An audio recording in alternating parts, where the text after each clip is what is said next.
आज संविधान में 22 भाग हैं जिनको हम क्रमानुसार इसका अध्ययन करेंगे। इसमें से आज पहले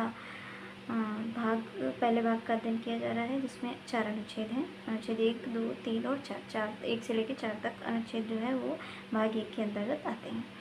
भाग 1 का अनुच्छेद नंबर 1, जिसमें कहा गया है, संविधान में ऐसा लिखा है कि जो भारत है, भारत अर्थात इंडिया राज्यों का संघ है। भारत अर्थात इंडिया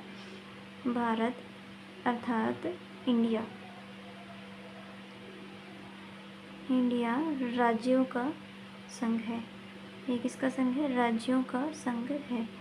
इसको आप इजीली याद करने के लिए अनब्रेकेबल भी बोल सकते हैं। अनब्रेकेबल का अर्थ ये हो गया कि जो भारत है, भारत के जो राज्य हैं वो विनाशी हैं, लेकिन जो संघ है वो अविनाशी है। अर्थात कहने का अर्थ ये होता है कि विनाशी राज्यों का अविनाशी संघ आप कह सकते हैं, अनुच्छेद 1 के अंतर्गत आता है। अर्थात आप राज्यों में परिवर्तन तो कर सकते हैं, किंतु भारत या संघ में परिवर्तन नहीं कर सकते। लेकिन जैसे अमेरिका में आप देखें तो अमेरिका अविनाशी राज्यों का अविनाशी संघ है। अर्थात आप उसके ना ही तो राज्य में परिवर्तन कर सकते हैं और ना ही तो संघ में परिवर्तन कर सकते हैं।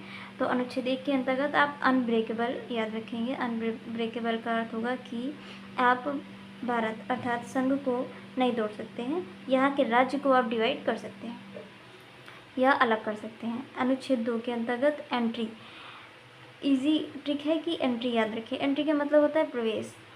अनुच्छेद 2 के अनुसार आप नए राज्यों के प्रवेश या उनकी स्थापना के लिए विधि बनाने का अधिकार जो है वो अनुच्छेद 2 के अंतर्गत विधि बनाई जा सकती है। अनुच्छेद 2 के अंतर्गत जैसे इसके अंतर्गत नए राज्यों का प्रवेश करने का मतलब ये है कि नए राज्य, जैसे कि जो गैर भारतीय राज्यों का आप इसमें विलय कर सकते हैं। जो राज्य स्वयं विलय होना चाहते हैं या फिर जिनको आपने विजिट किया हो या जिनको आपने जीता हो, जैसे कि सिक्किम। एक एग्जांपल की हमने आपको दिया है सिक्किम में कैसा राज्य था, जो चोंग्याल वंश के शासक यहाँ पे थे। ये एक शाही राज्य था। स्वतंत्रता के बाद भारत ने इसको संरक्षित राज्य का दर्जा दिया था, लेकिन कुछ वर्षों के बाद जो सिक्किम की जनता थी उसने भारत में विलय होने का इच्छा प्रकट की। तो हमने 2 संविधान संशोधन किए, जैसे संविधान 35 के बाद संविधान संशोधन 35 किया, जिसके द्वारा हमने सिक्किम को पहले अनुच्छेद 35 संविधान संशोधन 35 के द्वारा हमने इसको सहराज्य का दर्जा दिया, सहराज्य बनाया। और संविधान संशोधन हमने संशोधन किया 36 में 36वां संविधान संशोधन करने के बाद हमने इसको पूर्ण राज्य का दर्जा दिया, इसको सिक्किम को। तो ये हो गया अनुच्छेद 2। अनुच्छेद 2 के अंतर्गत आपको समझ में आया होगा कि हम गैर भारतीय राज्य को अपने में या वो खुद से मिलना चाहता हो या हम उसको विजिट करके उसको मिला सकते हैं। इसके लिए अनुच्छेद 2 है जिसको हम यूज़ कर सकते हैं, संविधान के द्वारा हमें दिया गया है। अनुच्छेद 3 का हमने शॉर्ट ट्रिक में आप कह सकते हैं चेंजमेंट का मतलब होता है परिवर्तन। मतलब परिवर्तन आप उसी में करेंगे जो आपका होगा। तो जैसे कि नए राज्यों का निर्माण, लेकिन पुराने राज्यों में से ही होगा इसका निर्माण। मतलब जैसे नए राज्यों का निर्माण हो गया, वर्तमान जो राज्य हैं उनके नाम, सीमा व क्षेत्र में परिवर्तन किया जा सकता है। नए राज्यों का निर्माण इन्हीं वर्तमान राज्यों से किया जाएगा। वर्तमान राज्यों से नए राज्य बनेंगे, उनके नाम बदल सकते हैं आप, सीमा में परिवर्तन कर सकते हैं, क्षेत्र में परिवर्तन कर सकते हैं। नए राज्यों का निर्माण आप कैसे करेंगे? जैसे कि उत्तर प्रदेश था, हमने एग्जाम्पल के दिया उत्तर प्रदेश।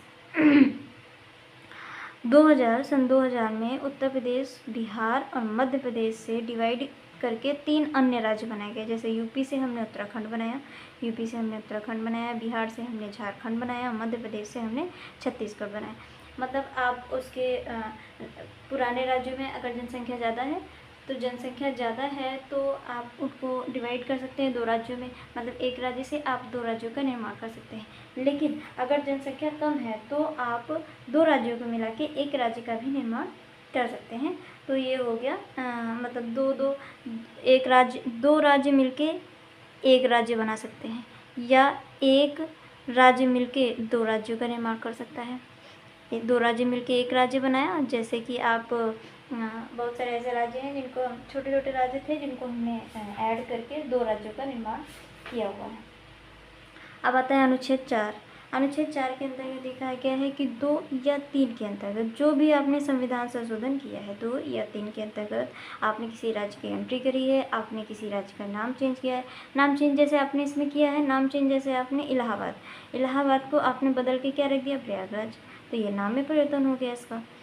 ठीक है, जैसे कि आप अनुच्छेद 4 में ये दिया गया है कि जो आपने 2 और 3 में जो भी चेंजमेंट किए हैं, जो भी संविधान संशोधन किए हैं, उनको अनुच्छेद 368 के तहत संविधान संशोधन नहीं माना जाएगा। ठीक है, इसको संविधान संशोधन करने के लिए आपको विशेष बहुमत की आवश्यकता नहीं है, सामान्य बहुमत से आप पारित कर सकते हैं, संविधान संशोधन कर सकते हैं। संविधान संशोधन करने का अधिकार केवल संसद के पास है। राज्य विधानमंडल इसमें एक सलाहकारी भूमिका निभा सकती है, लेकिन उसकी सलाह मानने के लिए संसद या राष्ट्रपति बाध्य नहीं है। प्रस्ताव पारित करने के लिए आपको राष्ट्रपति की पूर्वानुमति लेनी होगी। राष्ट्रपति की पूर्वानुमति के बाद ही आप प्रस्ताव चाहे लोकसभा से पारित करें चाहे राज्यसभा से पारित करें। राष्ट्रपति इस पे किसी की सलाह मानने के लिए बाध्य नहीं होता है। तो ये हो गया अनुच्छेद 4। इसमें आप विशेष बहुमत से पारित करने की आपको आवश्यकता भी नहीं है और आप सामान्य बहुमत से इसको पारित कर सकते हैं। ये हो गया अनुच्छेद 1 से लेके 4 तक। Thank you.